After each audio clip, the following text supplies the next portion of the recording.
Hello there. Today I watched the new dramatic thriller Rumble Through the Dark, and now I want to tell you about it. It's based on a book called The Fighter and is written by Michael Ferris Smith. The film was directed by Graham and Parker Phillips and stars Aaron Eckhart as Jack Boucher, Bella Thorne as Annette, and Mariana Jean-Baptiste as Big Mama Sweet. The story follows Jack Boucher, a former prize fighter who made his money by fixing his fights. Now old and washed up, Jack owes a lot of money to the government and Big Mama Sweet. In the hopes that he can pay her off and win back his dying mother's home, Jack takes on one last fight. The film spends most of its time with Aaron Eckhart as Jack Boucher and follows the story from his view. We see him make the money he needs to pay back Big Mama and then head off to try and pay her. Except the path to her home is dangerous, and once he gets there he has to contend with a new threat. The whole way we see him suffering from his injuries and having flashbacks to his childhood. He remembers details of his relationship with his mother and reflects on them. In the background we see a little bit of Big Mama Sweet and Annette's perspectives, both of which supplement the main story. The general cast is made up of local people Jack interacts with and a few criminal elements from Big Mama's enterprise.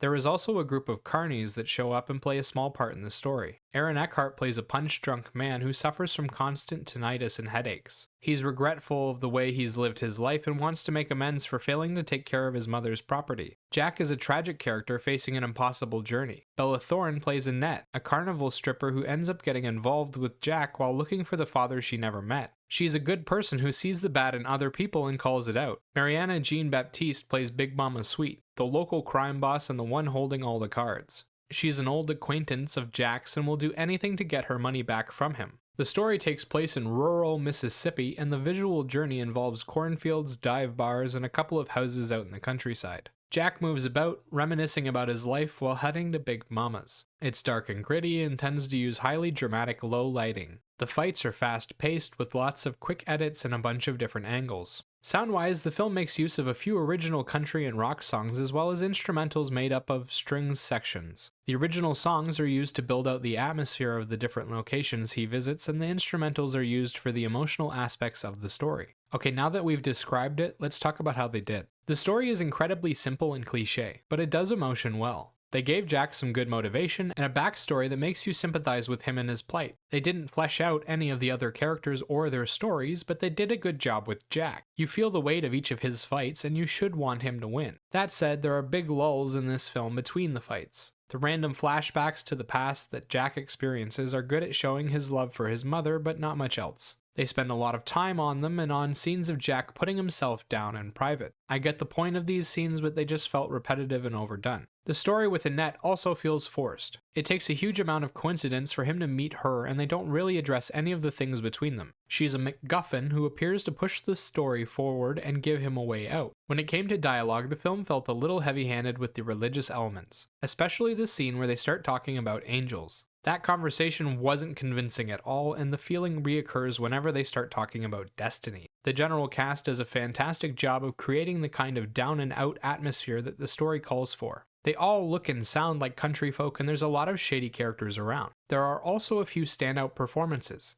Aaron Eckhart as Jack and Marianne Jean-Baptiste as Big Mama. Special mentions go to Bella Thorne, Richie Coster, and Joe Hersley, who performed well but weren't given enough material. Aaron Eckhart nails the beaten-up boxer look. The way he staggers around and his mouth is always hanging open makes him look punch-drunk. He's always struggling to remember things while he converses with people, and he never looks all there. Eckhart kills the emotional journey. He cries and pines for his mother like a lost child and clings to his beliefs with a staggering will to survive. Mariana Jean-Baptiste is a ruthless businesswoman who is also a master at manipulation. The way she tricks Jack into thinking she has his best interests at heart while showing him sweet smiles and touching gestures is enticing. Jean-Baptiste shows a lot of charisma and dominance of the space. The visual journey is dark and gritty but kind of boring. It only has 4 fights in it and a few emotional conversations. It takes place in simple sets that create the right atmosphere but aren't that interesting to look at. The camera shakes constantly even when it shouldn't, and the film spends a lot of time cutting to random flashbacks that are never explained.